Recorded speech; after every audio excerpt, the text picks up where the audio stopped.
Carlos Monge from Peru and Revenue Watch Institute for Latin America. We identified a number of challenges here. I will just summarize three. First, there is little knowledge by the population at large about the freedom of information laws, about the regulations, about their own rights, and there's little capacity to access the instruments to make that exercise effective. Second, in many cases, even in theory, the journalism and the media can be identified as allies. In very many cases, there is not such thing as an independent media. It's a media that belongs to economic corporations that have interests in relation to government, so there's very little room actually for real independent journalism that can make use of this freedom of information laws. And in the third sector, again, as much as the private sector, the business sector can be identified in theory as an ally, in very many cases, the reality is that the business sector is so much engaged with the business elite and is so much in control of the state and is so much part and parcel of corrupt practices that it's very hard to see a business sector that in practical terms in very many places can become a real ally in the search for increasing information and access to information. So we identify challenges regarding population at large, the media and the business sector, and finally, in many cases, it is a small number of NGOs who are the drivers of these processes, and in many cases they are perceived as an elite that reacts more to foreign agendas and foreign interests that are driven by international foundations, and they are perceived by the government as having a hidden opposition political agenda, so that their credibility vis-a-vis government and vis-a-vis the population can be undermined by this kind of perceptions. And of course, we think that we should engage, we should have the media, the NGOs, civil society, and the business sector as on one side, fighting for more transparency, but there are real problems in the way each of us and each of these sectors actually operate. My group basically dealt with a lot of issues that other groups have also identified. So I'll reiterate some of them, but also just focus on the ones that are distinct. One of the things we basically identified is this, that the emphasis should actually be on making it a positive right, the whole question of proactive disclosure. That it shouldn't be that, which has been the case for the most part, that we have to go to the government to ask for the information, but make it imperative on government to actually on their own provide this information positively, so that the emphasis is not on what the people do, but what the government responsibility within the framework of the law. That's one. Two, the point made by the last group that most of what is happening in terms of FOI access happens in the big capitals. The need to decentralize the work to the communities, the rural areas, where actually that's where the mass of the people need to utilize the law, but there is lack of awareness, lack of understanding, and they're not properly capacitated to actually understand how to utilize the law effectively.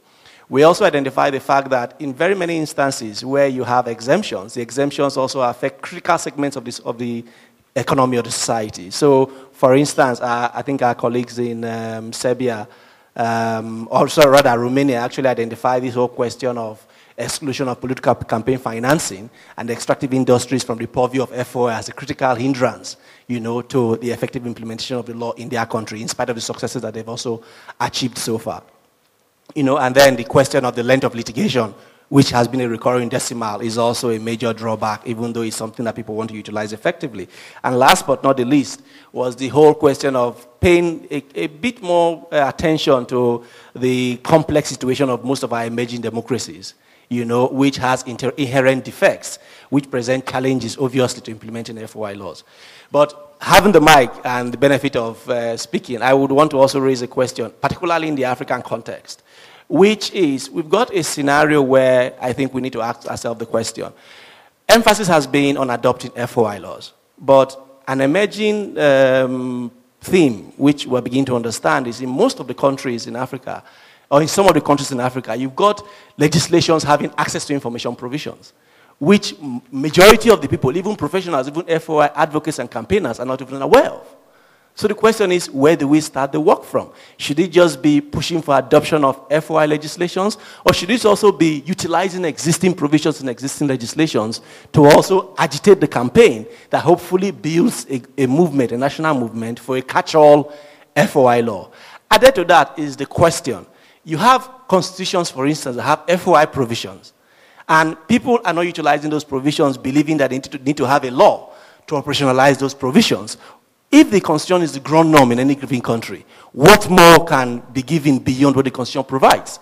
So how do we take advantage of some of those things to begin to rethink the whole advocacy?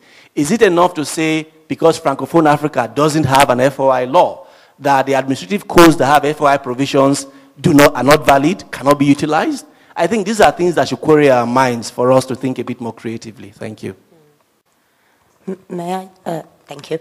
The reason why I'm burning to ask this question is because we were called foreign spies for using freedom of information law, first by Deputy Prime Minister in charge for EU integration, then by Director of the Police, and in recent 15 days by the Prime Minister himself twice. And not only we are using freedom of information law for spying the state, we are also bringing some other foreign spies to help us with that, such as Helen, for example. So I would really need your advice, you know, what kind of strategy you would use in that situation, because that's what's going to happen probably in those closed countries to you once you start exercising FOI law. So it's not only that we are foreign spies, but we are also working against the interest of the state and citizens themselves, judging by the Director of the Police. And then how you can actually mobilize citizens and motivate them to try to do anything on their own if some NGO, which is very frequently in public, is a state enemy for using FOI. Sorry, my name is Mukelani Dimba. I'm from the Open Democracy Advice Center in Cape Town. On the issue of foreign spies, we've also had a similar statement in South Africa when we started using the access to information legislation. Officials would simply say, but you are just an elite. This is an elitist project. But then it became very difficult to dismiss requests for information when people who were making requests for information were people who are living in squatter camps, in informal settlements, who are asking government about the delivery of houses. When it was people who are suffering from HIV and AIDS who are asking government about the provision of medication for people with HIV. So when you link FOI, or access to information, to common people's struggles on the ground, this is when you do away with those dismissive arguments to say you're just a foreign spy, you're an elitist group, because now it's common people. It's their own citizens, it's their own people that they are meant to serve who are asking these difficult questions. Thank you. This is Venkatesh from India. Since India is one of the few countries where the demand for having an access law was not driven exclusively by lawyers or very highly educated people, one of the things that we've seen is the language that's used in maintaining information on documents is not a language that people speak. Yes. Understanding that information, we've realized, requires civic competence. How does the government function? What are the rules and regulations that they have in place? The language of those rules and regulations are also so complicated, it's very difficult for people to make sense of what's there. So what we've realized is that in addition to training people on access to information, what you require is background information about things that you are asking information on. In the process of getting all this, what's happening is, in a sense, empowerment is happening. But that's also leading to friction with government. Unfortunately, and I do not want to mention this as a discouraging story, but then it's a true story. We've had an instance where a person was murdered because he asked for information about a welfare scheme under the FOI Act. That was one of the reasons. So this is where, and people being threatened, people being beaten up, not by government officers, but by people who stand to lose by disclosure of information. You know, they are not a very significantly large number of people, but then that is a strong element that's there.